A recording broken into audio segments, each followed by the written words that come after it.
What's going on, guys? Welcome back to the Daddy Jeep Garage. So we're doing something, as I said in my last video, more of the same. We are doing some stuff that is non-off-road related, but there's still shop projects. They're making us dollars so we can move forward. We have my Hot Summer Wheeling Days event coming up, so could use some dollars. So I got my uncle's 2017 or 2018 Ram in here. We're going to be doing a spray-in bed liner using Raptor Liner, of course.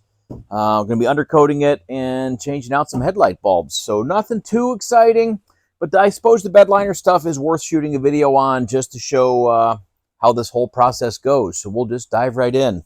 I'm going to go ahead and I'm going to pull this tailgate off, work on that separately. We are going to bed line the inside of this tailgate. So I'm going to set that on some sawhorses and do that. But I just need to get it out of the way so I can get a little better access into the truck bed. So it's a little bit of a challenge to spray this, because you can't be in it while you're spraying it. You kind of can work the sides, work your way out on the floor, as long as you clean the floor as you go. Second coat, we'll figure out exactly how we're going to get in there to do that. But one step at a time, starting with taking this tailgate off. So I went ahead, I pulled these straps, just little spring clips. You can slide it up and pull these straps off. If you set the tailgate at just the right angle, you can slide this right side out. This bracket over here, you probably can't see it, is like a 45. So if you set the tailgate at a 45-degree angle, you can pull it up and out. So once we've pulled this side out, there's a torsion spring that runs through here to help lift the weight. And I believe it's under a bunch of tension when the tailgate is down. So we need to move the tailgate almost closed to release the tension on that torsion spring, and then it'll slide right out. So watch we don't pinch that. We could tape it up, but I'm not going to.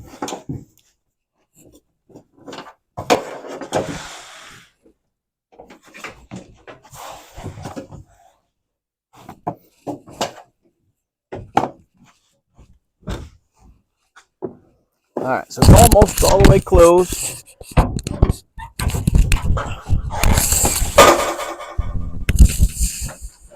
Just watch you're not running in over on that side, and it comes right off once we release that spring tension. So now we can get this out of the way.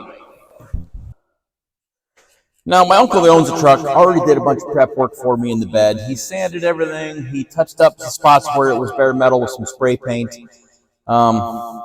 Didn't get in here, obviously, because the tailgate was in the way. So there's a few spots I still want to touch up. And you can't prep these things enough. If you want your bed liner to turn out good and last a long time, if anything has any shine on it at all, and I can see a spot there, it's going to be a spot where the Raptor Liner isn't going to stick. So take your time. Go through this with scotchbrite. There it is. This red scotchbrite is typically the recommended material for this. I think he might use an electric sander with some fine grit paper for a lot of this, which is okay too, as long as you don't cut through to the bare metal. Anywhere you cut through to bare metal, you want to make sure you coat it. Ideally, you're going to want some sealer, some primer sealer. I like Duplicolor's primer sealer. He went ahead and he put some spray paint on it. It's better than nothing. I'm sure it's going to hold up fine. If I were doing it, I would have sealed it before I painted it. But it's what we have. We're going to deal with the paint that's on here. We're going to do some more sanding. Oh, yeah, I see lots of shiny back there. So I'm going to take at least an hour probably going through this whole bed with this scotchbrite, making sure there is nothing shiny. So I'm going to use, probably going to take a light with me for most of it so I can really get in there and see and make sure there's nothing shiny anywhere. So I'm not even going to film it because there's really nothing that exciting. We're taking scotchbrite and we're finding shiny spots and we're just going to work them out so they're not shiny anymore. I mean, it's not rocket science. I'm sure you guys can kind of understand the process. I can see that bottom edge is shiny. All right, I can see the light reflection going away. Once you can't see that light reflect anymore, that spot's good. I'm going to do that all the way across here and all through the bed.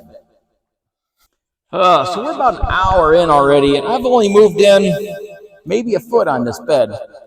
This is just a lot of work. Like I said, any good paint job is defined by its prep. So Just looking for anything shiny. And really, this first section around this bulkhead area is definitely the hardest. There's a lot of nooks and crannies. I gotta get around all of the latches. I had to pull out those bed lights. Those are kind of a pain. There's a screw in them, but then there's actually a plastic clip that clips into the bed. So kind of a pain. These rubber bumpers were kind of a pain, but we're getting it.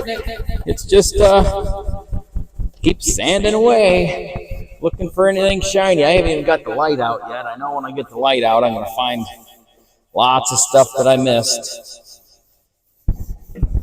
All these raised sections of the floor where they meet, there's just that hard to get to edge there, and it's going to be where that adhesion fails. So there is no shortcuts to this process. Try to get in here and show you. You could see up here where everything's shiny because I haven't sanded anything there, but you get down here and I don't know, it's maybe a touch shiny in those cracks. You can see as I go, it's better. Let me take you around here. You can see, I don't know, it's hard to really tell what's too shiny. I mean, there's a reflection, but that's not necessarily shiny. There, it gets a little shiny. It's tough to pick this up on camera. That light's maybe a little too bright. But most of it's getting there. We're looking pretty dull. Not seeing any reflections down through there. Get up onto the fender. It's not looking bad. I know I found some spots earlier that were a little reflective. I haven't done anything back there yet, but boy, you really can't pick it up because it's dirty and it's actually wet back there. But it's getting pretty non-shiny everywhere you look. With the light, it definitely helps. Again, I'm not picking it up too much. But this is looking pretty good. I'm not finding anything that's jumping out at me as shiny across here. So it's getting there. Lots of sanding. I think that's going to need some more work where there was some touch-up paint I can see. I want to smooth that out a little bit more. It's getting there. It's getting less and less shiny. There's... let's get the light up there. There was a spot right up near the top edge that I wanted to get a little bit more. Again, it's hard to pick it up on the camera. So the way all my projects seem to go is somebody had a cap on this truck at one point, and they had this nice soft foam strip across the back, and wouldn't you know, it sucks to get this adhesive off. I've done acetone. Acetone just makes it a sticky, gooey mess. So good old paint thinner seems to be softening the adhesive and allows me to just work my way at it. I have this, you just saw me using it. I have this plastic scraper, which actually is a lifesaver.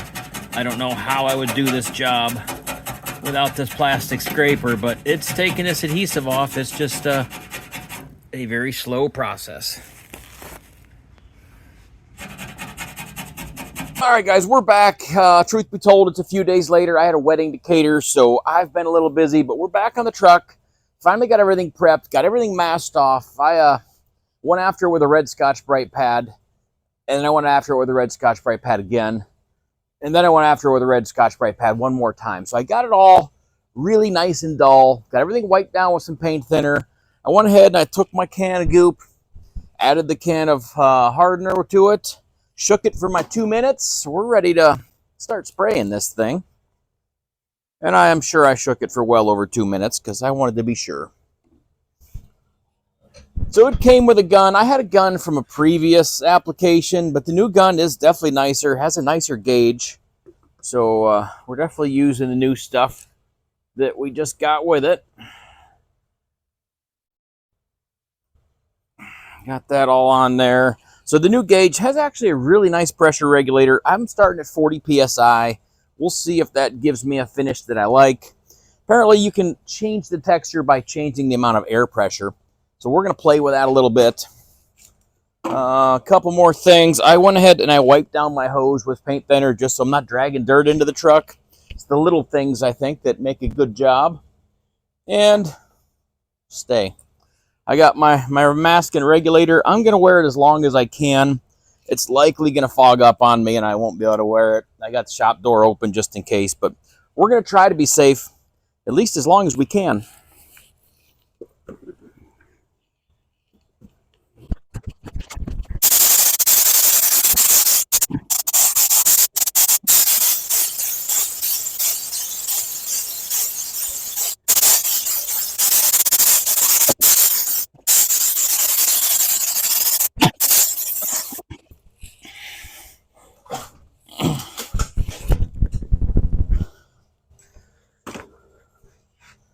All right, first can gone.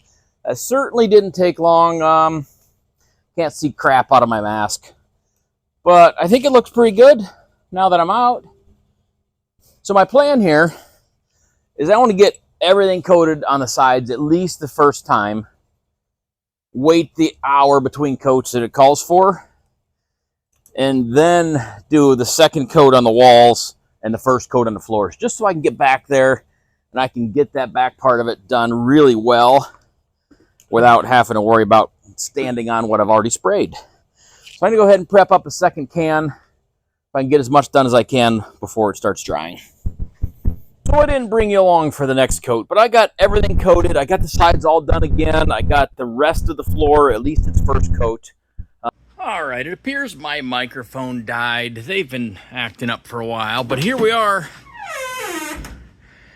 Finished product. Turned out really nice. Time will tell how it holds up. I feel I did a good job prepping, so I think it's going to hold up well, but turned out good. It looks good. I like how where I mask things around the back. It looks proper and professional. Got that edge nice. Got the wiring back in. Got the lights hooked back up. All in all, I'm happy. Turned out nice. Get it back to my uncle so he can go beat it up. Alright, so now that we got that ramp done and out of the way, my uncle is very happy with how the bed turned out. I can turn my attention back to Daddy Jeep's. We are leaving for the Daddy Jeep's hot summer days of wheeling here in like 3 days. And I got some stuff to get this thing ready. So first off, during Prime Days, I went ahead and I picked up one of those dual piston air compressors off of Amazon. And I did just renew my Amazon affiliate program. So if you guys want to get your own compressor like this, go ahead and grab one off Amazon. I'll put a link below. Really, if you want to buy anything off Amazon, if you use that link to get to Amazon, I'll get a little kickback for the channel. So make sure to do that and help support the channel. But I'm going to show you how this compressor works. I have high hopes. According to the ad on Amazon, it's supposed to put out 13.2 CFM, I think, so it's a beast. I went ahead and I started the Jeep just to make sure I get good battery power to it. Hopefully it's not too loud because my microphone died. I just bought one of them off Amazon too, which will be here tomorrow, of course. Well, let's go ahead and get this compressor running and see how long it takes to air up one of these 40s, because they're currently at 0.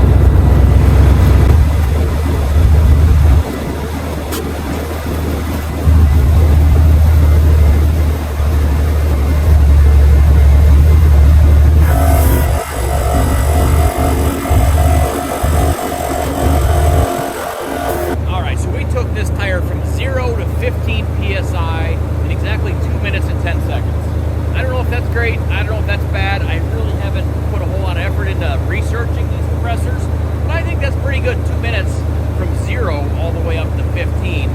Normally I run 6-ish in this thing, so that's more range than I would ever typically put in this. So that was a good test. It did take some volts. I checked my gauge. It was 13.1 volts while it was running, and it's 13.5 volts now without the compressor running. So it drew 4.4 volts to do that air compressor stuff. Alright guys, it's Tuesday night in the shop. We're getting ready for Daddy Jeep's hot summer days of wheeling. We're getting old Moss back together. It wasn't running so good, but now it is. Got Daddy Jeep a couple things done on there. It was ready to go. I just put some air in the tires and took the top off. So we're ready to go. So let's go over a couple of things for the weekend. So we're going to be at Southington Friday night as soon as they let us in. So 5 o'clock, we're going to be there. We're going to have the smoker going. We're going to have some JR Smoky barbecue chicken. I don't really have a good handle on how many people are showing up, so it's possible we don't have enough chicken for everybody. So get there early. and be prepared just in case we run out of chicken. We'll have the smoker. We can cook other stuff. So that's Friday night. We're gonna eat. We're gonna have some adult cocktails. We're gonna hang around by the fire. Saturday morning, we're gonna get up bright squirrely. Park opens at 9. We're gonna meet those people that might not be camping. Let's say at the rock pile at 9:30, and we're gonna head out and do some wheeling. I don't know how many people we're gonna have. We might break up into a couple groups. Might just be a free-for-all. I don't know what we're doing, but we're gonna have fun. I know that much. And then we're gonna try to get back to our trailers by like 5-ish. I know it's early, but we need to get to the landing so we can get set up there and camp Saturday night at the landing. So I hope to leave Southington 5:30. I mean, as close to that as we can, because it's a 2.5-hour drive from Southington to the landing. So we'll get to the landing, get set up camp, same deal. I don't think we're gonna bother with food because it's gonna be 8:30, 9 o'clock by the time we get set up. So fend for yourselves en route, but we'll still hang out by the fire and have some more adult beverages Saturday night at the landing. And then again, 9 o'clock Sunday morning, we'll hit the trails and wheel all day. So I hope to see you guys bright and early, Saturday morning, Sunday morning, Friday night, whichever it is. I hope you guys show up, and I know we're going to have a blast.